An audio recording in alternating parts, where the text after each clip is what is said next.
There are towns in the Canadian West where silence does most of the talking. Not the empty kind of silence, but the kind that gathers between people who have known each other long enough to stop explaining themselves. The kind that fills a room when everyone in it is carefully not looking at the same thing. In Dunmore, Alberta, in the autumn of 1891, that thing was Hazel McIntyre. She was 28 years old, the daughter of the town's only physician, with dark hair she kept in a practical braid, and hands that were always slightly ink-stained from the ledgers she kept for her father's practice. She was the sort of woman who remembered the name of your grandmother's dog and asked after it 6 months later. Quiet without being withdrawn, capable without making anyone feel lesser for it. She had grown up in Dunmore the way certain people grow up in small towns, not as a person exactly, but as a fixture. Beloved, constant, easy to take for granted precisely because she was always there. Every man in Dunmore County with any sense had at some point considered the question of Hazel McIntyre. Several had done more than consider. There had been Sunday afternoon calls, gifts of preserves and sheet music, an invitation to the harvest supper from a wheat farmer in Gleichen who had ridden 2 hours each way on 3 separate occasions before accepting, with considerable grace, that she was not going to change her mind. She never was. People had their theories. She was particular. She was devoted to her father's work and had no room for anything else. She was waiting for someone from the city. The theories were wrong, every one of them, in the comfortable, confident way that town theories always are. The truth was simpler than any of them, simpler and considerably more inconvenient. The truth had a name. The name was Edwin Morrow, and he was the only man in Dunmore who had never once thought to ask. What no one knew, not the town, not Hazel's father, and most certainly not Edwin himself, was that the calendar was beginning to work against her. Edwin Morrow was 32 years old and ran the telegraph office on the north end of Dunmore's main street, a narrow building that smelled perpetually of coal oil and paper. He was not the most prosperous man in town, not the most impressive on paper. Medium height, brown hair that needed cutting more often than it got it. Steady brown eyes and the kind of face that didn't announce itself. You had to look at it for a while before you understood what was there.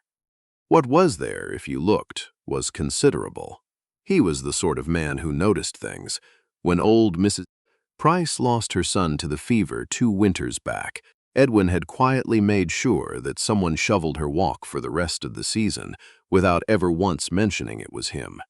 He kept the telegraph office open an hour past closing on the days the supply train was late because he knew people got anxious waiting for news. He gave honest information even when it was inconvenient, which is rarer than it sounds. He and Hazel had grown up 3 streets apart. Their fathers had played cards together every Thursday for 20 years. Edwin had sat at the McIntyre supper table so many times that Ruth McIntyre, Hazel's mother before she passed, had given him his own designated chair. He and Hazel argued about books. They had strong and opposing opinions about the proper way to spend a Sunday afternoon. She thought it should involve walking. He thought it should involve sitting. He looked at Hazel McIntyre the way you look at a lamp you've had. So long you've stopped seeing it, only noticing it when it went out. He came by the physician's office on a Thursday morning in September to drop off a message that had come in for Dr. McIntyre. Hazel was at the front desk, copying figures from one ledger into another, her braid coming slightly loose on one side, her attention entirely on the page. "Morning," he said. "Morning," she said, without looking up. Then, half a second later, she did look up, and there was that small thing that happened when she saw him, a kind of settling, like a window opening onto familiar air. "There's tea if you want it." "I can't stay," he said. Left the message on the desk. Left. Outside on the wooden walk, Constance Devlin, who ran the dry goods store and had known both of them since they were children, watched Edwin walk away and shook her head with the slow certainty of a woman who has been watching something obvious develop for years. But that was not the thing Constance was thinking about. The thing she was thinking about was that Howard Alcott, who owned half the land east of Dunmore and had recently been widowed, had been asking quiet, careful, specific questions about Hazel McIntyre for the past 3 weeks. Not the general admiring questions a man asks about a woman he finds agreeable. The other kind, the kind with a direction to them. The Dunmore Autumn Social was held in the Anglican Church Hall on the second Friday of October. It smelled of pine resin and baking and the particular woolly warmth of too many people in winter coats. Hazel went because her father had already promised she would, and because declining at this point would have caused more inconvenience than going. She wore her good gray dress and her mother's brooch and moved through the evening with the unhurried manner of someone who is genuinely interested in other people and has learned to be gracious about the rest. Howard Alcott arrived after the music started. He was 51, broad across the shoulders, with the deliberate authority of a man who was accustomed to making decisions and having them stick.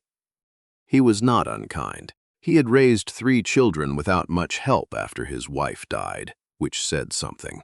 He asked Hazel to dance with the straightforward confidence of someone who expects to be accommodated, and she accepted because refusing would have made the rest of the evening uncomfortable for everyone.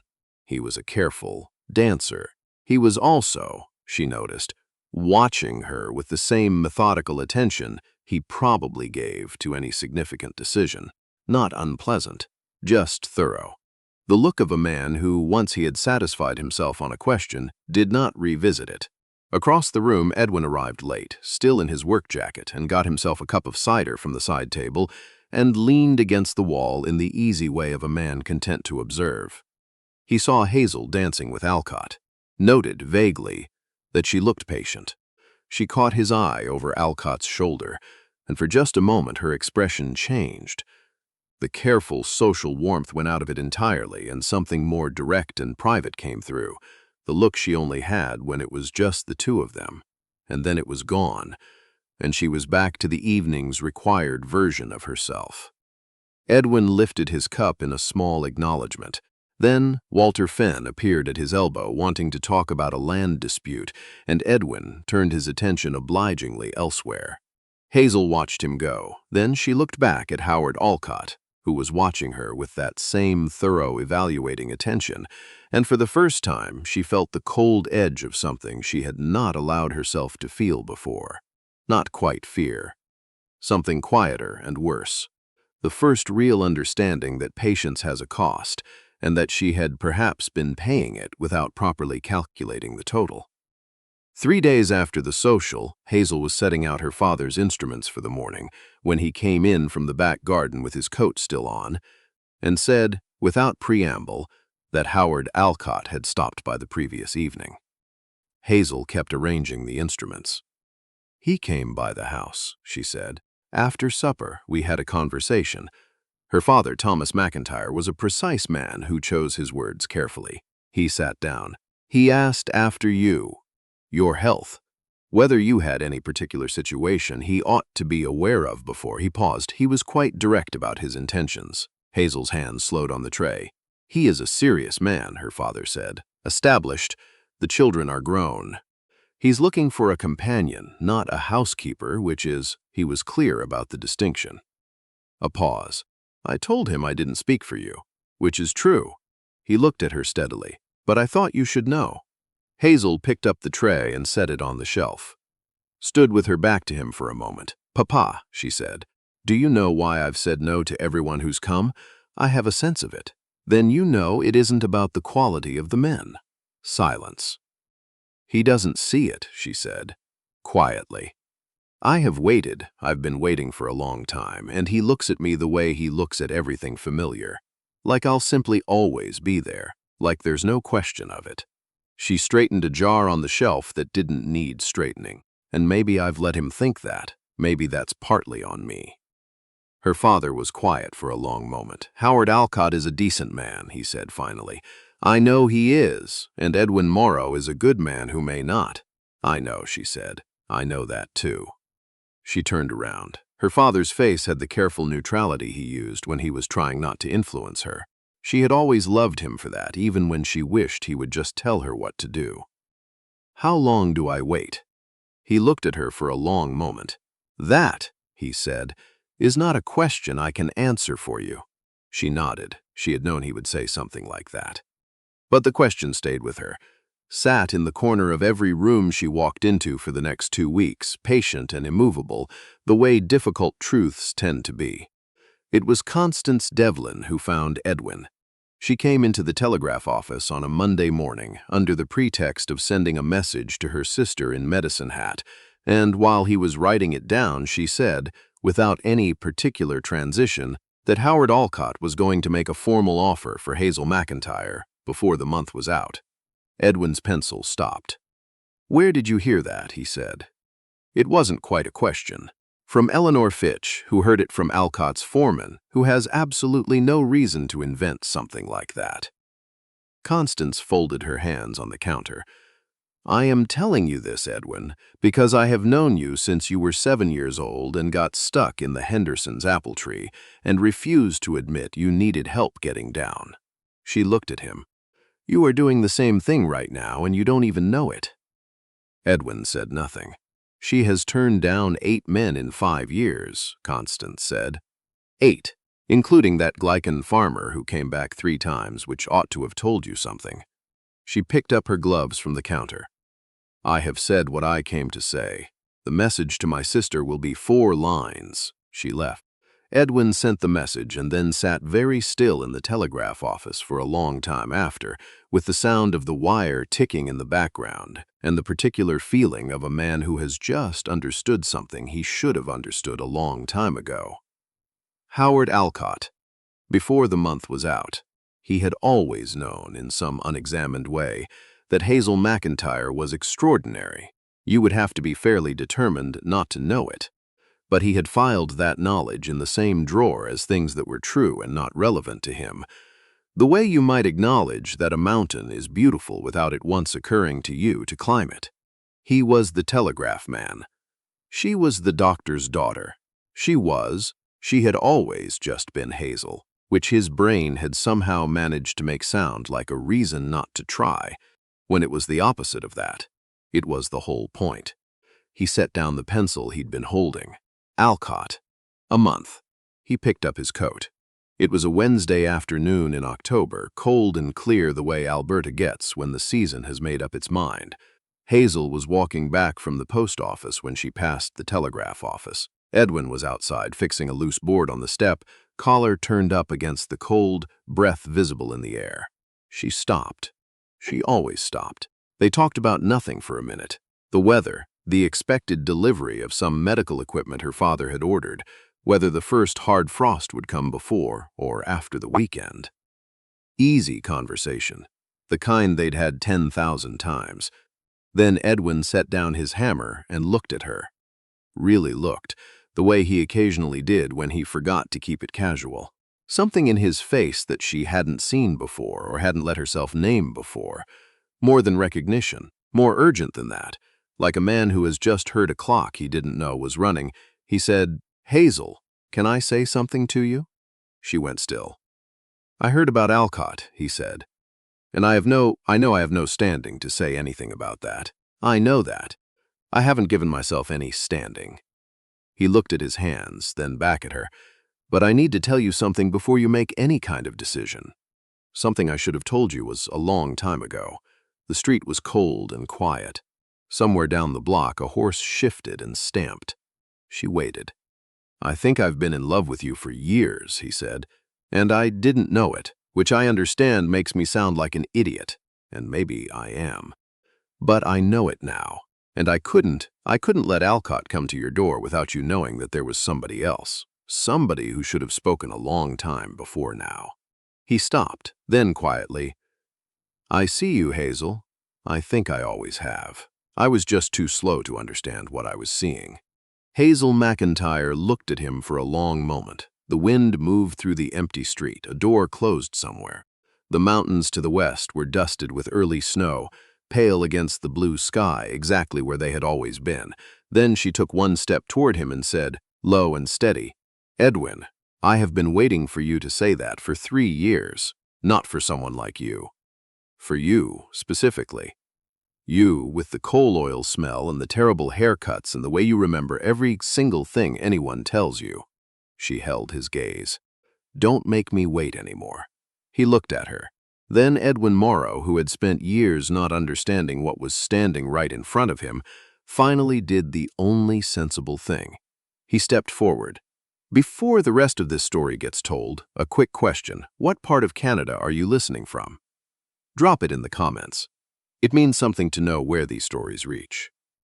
Now back to Dunmore, Alberta, because Edwin Morrow still has some things to do. He came to the McIntyre house the following morning. Good shirt, hair actually combed for once. The expression of a man who has made a decision and gotten a full night's sleep on it and is still decided. Thomas McIntyre opened the door, looked at Edwin, the shirt, the hair, the expression, and said nothing at all, simply stepped aside. Hazel, he called toward the back of the house. Edwin's here. Footsteps. She came through the kitchen doorway and stopped. The look she gave him was different from any look she'd given him before, not the careful warmth she showed the world, not the private humor she kept for him. Something clearer than both. Something that said, "You're here, you finally came, and I am not going to make this complicated." "I'd like to come calling on you," Edwin said, "properly. Starting today, if that's all right, and with your father's permission." Thomas McIntyre, behind Edwin's shoulder, examined the coat rack with considerable interest. "You have it," he said to the coat rack. Hazel looked at Edwin. "Most men bring something when they come calling." He looked at his empty hands. "I wasn't thinking ahead." "No," she agreed. "You never are." But she was smiling, the real one, the one that only came out when she wasn't thinking about whether she was smiling. "Is there going to be a tomorrow?" "Every one of them," he said, "for as long as you'll let me." She looked at him for one moment more. Then she said, "You'd better not make me regret the wait." "I won't," he said. And he meant it in the specific way of a man who understands, for the first time, what he almost let go. What followed was the most discussed development in Dunmore since the railway extension. Edwin came on Tuesdays and Thursdays and Sunday afternoons. He brought wildflowers when they could still be found, and then pine branches when they couldn't, which Hazel put in a jar on the front desk of her father's practice without offering anyone an explanation, which caused considerable interest. He had supper at the McIntyre house on Thursdays. Thomas set a proper table and asked careful, interested questions, and Hazel sat across from Edwin, and they talked the way they always had. Easily, with the particular rhythm of two people who know each other's cadences, except that now neither of them was pretending that the ease was merely ordinary. On a Sunday in November, when the first real snow had come, and the world had gone white and still, they walked out to the ridge above the valley where you could see the whole stretch of the town below, the church steeple, the dark line of the telegraph wire running east. "Why did you wait?" he asked. He wasn't asking why she had waited for him, exactly. He was asking the larger question, the one he hadn't yet understood how to be grateful for. "Because I knew who you were," she said. "Every other man who came showed me something, his land, what he'd built, what he could offer. You never did that. You just showed up the same way every time, and I always knew exactly what I was going to get." She looked at the valley. "That's rarer than people seem to think." He was quiet for a while. "Alcott is a decent man," he said eventually. "He is. You could have, Edwin." She turned to look at him directly. "I chose this, not because there was no other option, because this was the option I wanted." A pause. "Don't ask me to justify that twice." He looked at her.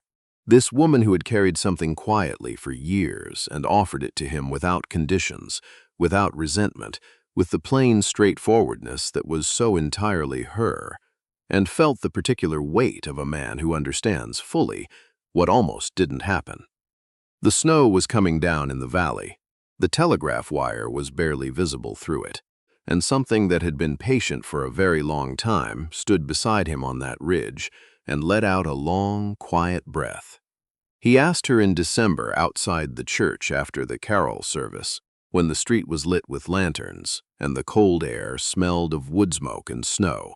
He had his mother's ring in his coat pocket. a small gold ring with a thin border of engraved leaves that he had cleaned very carefully and carried for 2 weeks, waiting for a moment that felt honest. "Hazel," he said, "I have spent a significant amount of my adult life being slow about things that mattered. I am aware of this. I am not asking you to forget it." The lantern light caught her face, and she was watching him with the steady, patient attention she gave to everything. "But I know what I want, clearly the way I know the things I'm most certain of, and I would like, very much, for you to be my wife, if you're willing to take on a man who needed a fairly significant push to get here." Hazel McIntyre looked at him. "Edwin Morrow," she said, "that is the least poetic proposal I have ever heard. I know, I thought about improving it, and then I decided you'd prefer it honest." "A beat." "Yes," she said, simply. "Finally." The word that had been waiting a long time to be said and meant. He put the ring on her finger on the church steps, and she looked at it the way you look at something you already knew was coming. Not surprised, just satisfied, the way you feel when a thing that was always going to happen finally does. They were married in February, when the snow was still deep and the town had very little else to talk about. The church was full. Half of Dunmore felt, with considerable justification, that they had a personal stake in this outcome. Constance Devlin cried, which she would have denied if pressed. Thomas McIntyre did not cry, but he shook Edwin's hand for slightly longer than was strictly necessary. Hazel walked toward Edwin with the unhurried certainty of a woman who has arrived somewhere she always intended to be. Edwin stood at the front of the church and watched her come and thought, in the particular clarity of that moment, how close it had been.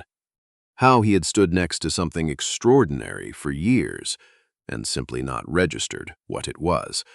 How Alcott had been 3 weeks away from making his offer. How another month of his own obliviousness might have changed the entire shape of his life. He was not going to waste a single day of what came after. The years that followed were good, not without difficulty. The winter of '94 was brutal, and there was a year when the practice nearly folded, and Edwin worked double shifts at the telegraph office without being asked. But good in the way that matters. Built from honest work and genuine fondness, and 2 people who found each other genuinely interesting after a decade of familiarity and showed no signs of stopping. Hazel took over the practice's accounts entirely, which was an improvement for everyone involved. She discovered within the first year that her father had been significantly undercharging half the town out of sentiment, which she corrected with the brisk, warm firmness she applied to most things. Nobody argued with her. Edwin had long since learned that on matters of practical good sense, Hazel was simply right, and he had found it was easier and more pleasant to let her be right than to waste time discovering it the slow way. Their daughter arrived in the 3rd year. They named her June, a small, watchful child with her father's steady eyes and her mother's dry sense of when something was funny. Their son came in the 5th year. They named him Douglas, which was Edwin's grandfather's name, and he was loud and cheerful and entirely convinced of his own correctness from his first week of life, which delighted Hazel and which Edwin recognized with some humility as a family trait. On a summer evening in their 7th year of marriage, Hazel was hanging laundry in the backyard when Edwin came through the gate from the street, still in his work jacket, and stopped. She was humming, the way she always did when her hands were busy, with something automatic. The Alberta evening light was long and gold, the way it gets in July, and the mountains were doing what they always did at that hour, going from green to purple to something that didn't have a name. She noticed him watching. "You're staring," she said. "I know. You used to look right past me." "I used to not know what I was seeing," he said. "I've corrected that." She smiled. He came through the yard and took the laundry basket from her hands and set it down and held her in the long summer light. She leaned her head against his shoulder. From inside the house came the sound of June and Douglas arguing with passionate conviction about something neither of them would be able to explain clearly when asked, which would be shortly. Edwin held his wife in the evening light and thought about Constance Devlin's face over that counter in the telegraph office, about Howard Alcott, about how close the whole thing had come to going differently. He pressed his lips to the top of her head.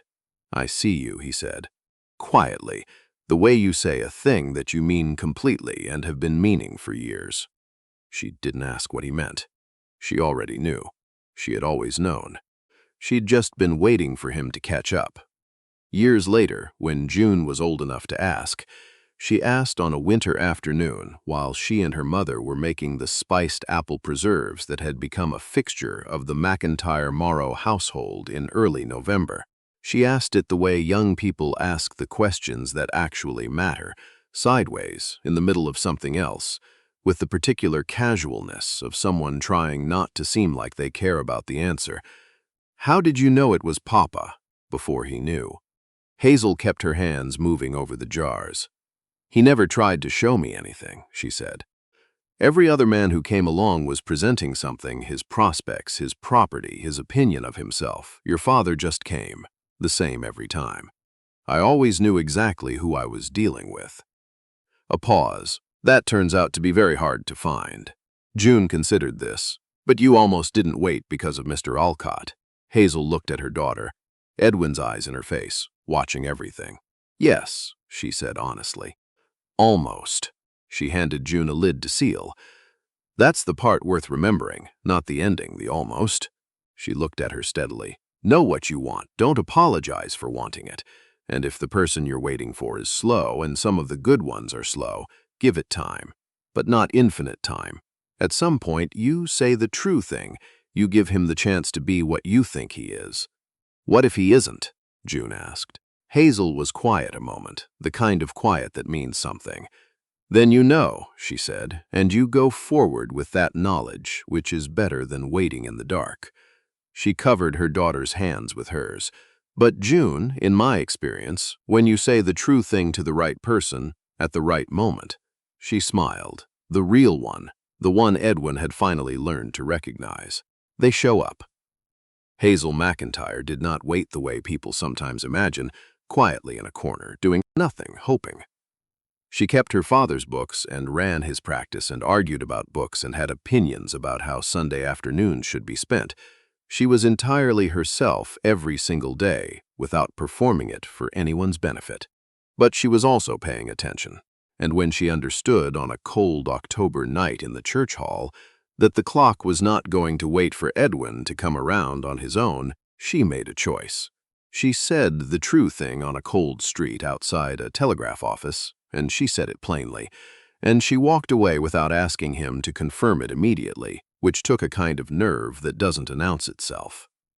That is not a small thing. Edwin, for his part, is not a villain in this story. He is something more familiar. A man so thoroughly accustomed to something wonderful, being simply part of his landscape, that it never occurred to him to understand what he had until someone told him it might not always be there. He needed Constance Devlin and a deadline and one honest conversation with himself in a cold telegraph office to do what he should have done 2 years earlier. Most people need something like that. Most people are, in one way or another, Edwin. The good part of this story, the part worth sitting with, is not that it worked out. It is that it almost didn't. It is that both of them were required to do something difficult. Hazel to speak the truth without a guarantee, Edwin to move before he was completely ready. They chose each other at the last reasonable moment. But they chose. Thank you for being here today, wherever in this country you're listening from. Until next time.